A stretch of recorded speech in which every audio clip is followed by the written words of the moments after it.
2018년 시장 불안 요소 혼재, 서울 안전적 수요 여전, 금리 인상, 대출 규제 영향 자가, 서울 및 인근 지역 실수요 지켜봐야. KB 부동산 주간 시세 현황을 보면 최근 3개월 동안 서울 부동산 시세가 많이 상승했다. 절대 수치가 많이 오르지는 않았지만 타 지역은 보합 또는 하락 추세였기 때문에 상대적으로 서울이 많이 오른 것처럼 보인다.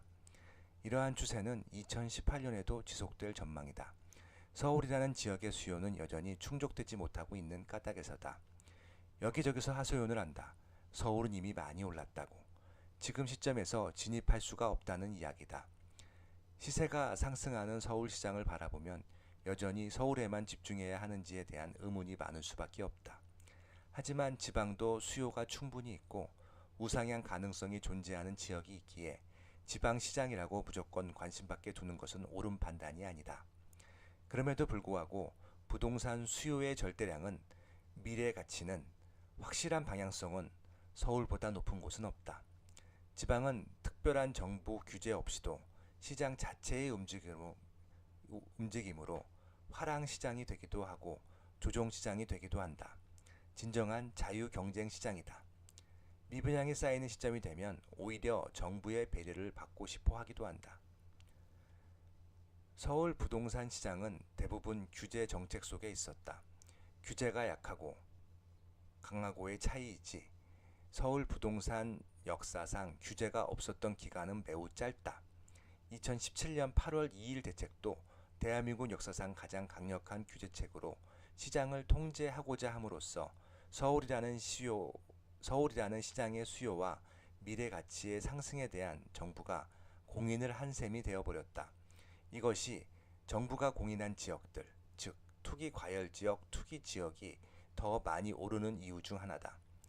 향후 20년 동안 전개될 대한민국 부동산 전개 방향도 큰 틀에서 같다. 따라서 어제 오늘의 시장 분위기에 너무 연연할 필요가 없다.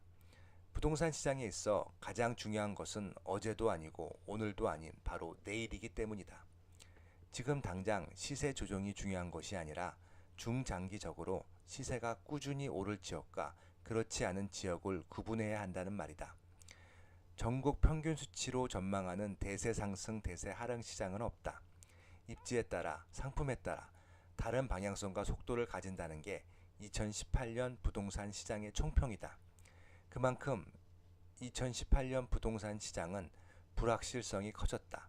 집값에 대한 관심이 그 어느 때보다 높아진 상황이다. 결국 17개 광역시도 225개 기초 시군구별로 다른 시장이 전개될 전망이다.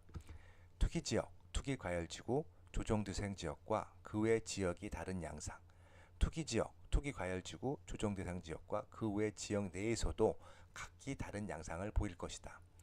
전체적인 집값을 전망할 필요는 없을 테지만 투자 수요층이 급격히 감소하기 때문에 투자 수요층이 들어간 지역과 실수요층 위주의 지역을 분리해 시장을 파악해야 한다. 최근 시세가 가장 많이 오르고 있는 서울 부동산 시장도 마찬가지다. 서울 역시 투자 수요가 많이 몰렸다가 빠진 지역과 실수요가 꾸준히 유지되는 지역으로 나누어 봐야 한다.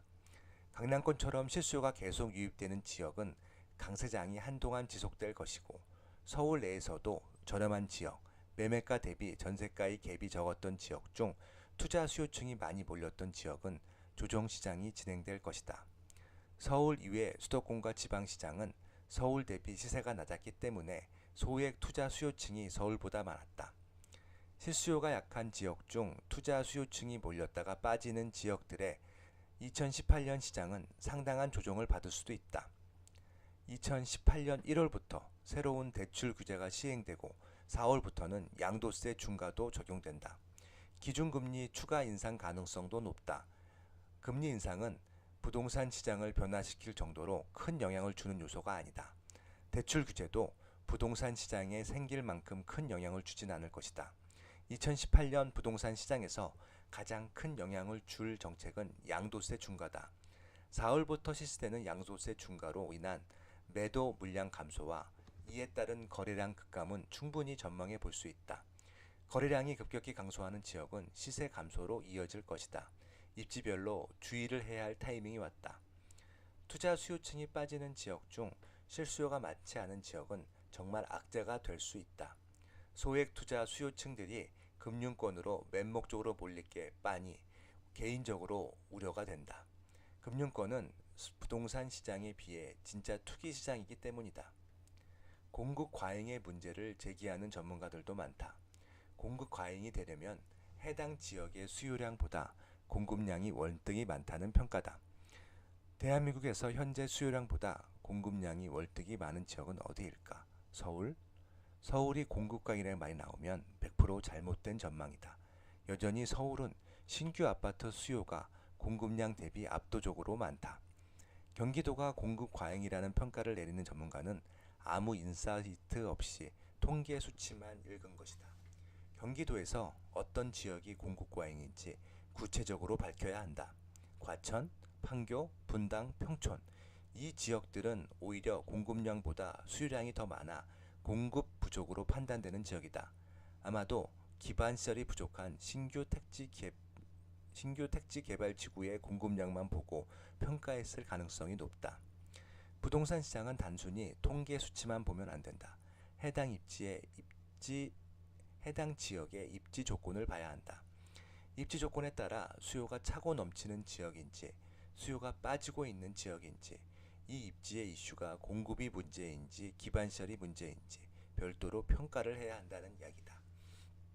이러한 불안 요소가 혼재된 시장이기 때문에 실수요와 투자자들 모두가 서울에 집중하는 것이다. 그나마 서울이 가장 안정적인 실수요층을 확보하고 있기 때문이다. 서울 다음으로 안정적인 수요층을 가지고 있는 곳은 수도권이다. 수도권 중에서 서울 같은 역할 혹은 서울과의 접근성이 매우 양호한 지역은 꾸준히 수요층이 유지될 전망이다.